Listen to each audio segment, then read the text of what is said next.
Pasko na naman. Ang bilis, no? Parang isang iglap lang. Eto na agad. Pero, may tanong ako.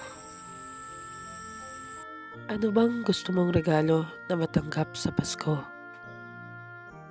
Gusto mo ba ng cellphone, bagong damit, o sapatos? Kung ako ang tatanungin, meron akong isang napakahalagang regalo na natanggap ngayong Pasko. Halika at sabay nating gunitain kung ano nga ba ang tunay na diwa ng Pasko.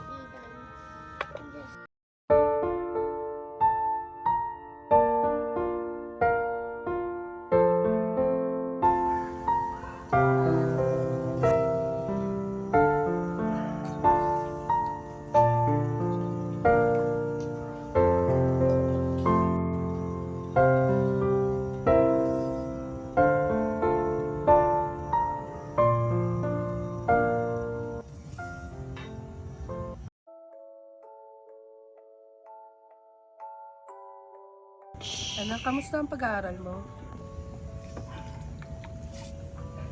Okay lang naman po, Nay. Nay, bakit ang ganda po ng Christmas tree ng mga kalaro ko? Okay lang yun, anak. Hindi naman to ganito kaganda. Ang bahalaga, magkakasama tayo.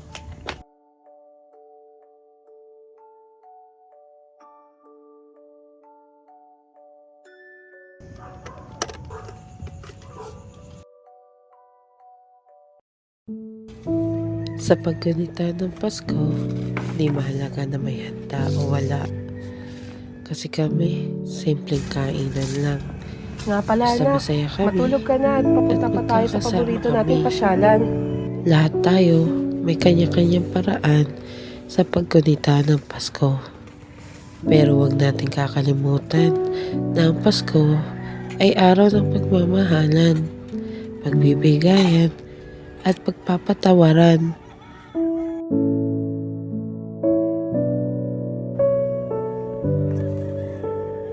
Ano to? Si Jess naman hindi naman nagliligpit ng maayos. Ano to? Ano to?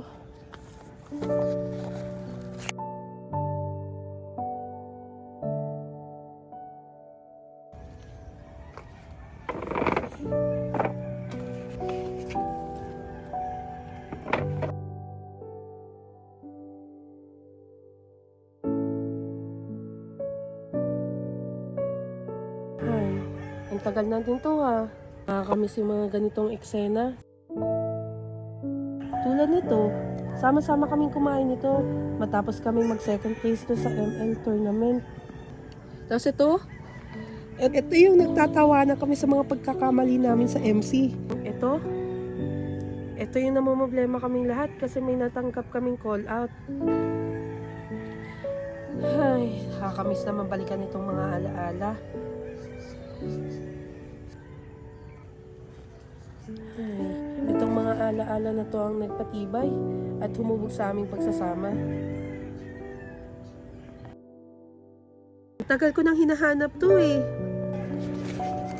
Ito yung pinakamagandang regalong natanggap ko.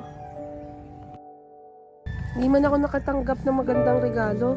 Meron naman ako mga alaalang aking mababalikan. At ito hindi naman mapapantayan ng kahit anumang bagay. Dahil sa mga litratong to, naramdaman ko ang tunay na diwa ng Pasko.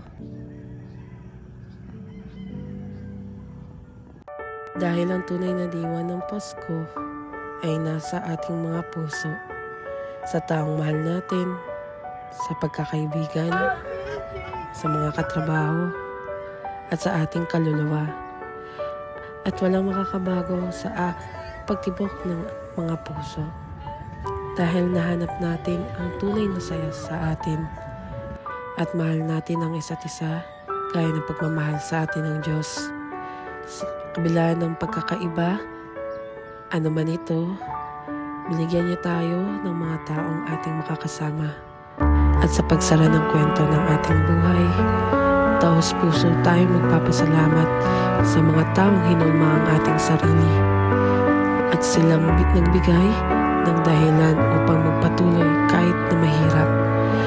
at nagpatunay na ang pagmamahal ay walang hangganan. At ngayon, ito ang masasayang alaalang ating gugunitain habang buhay.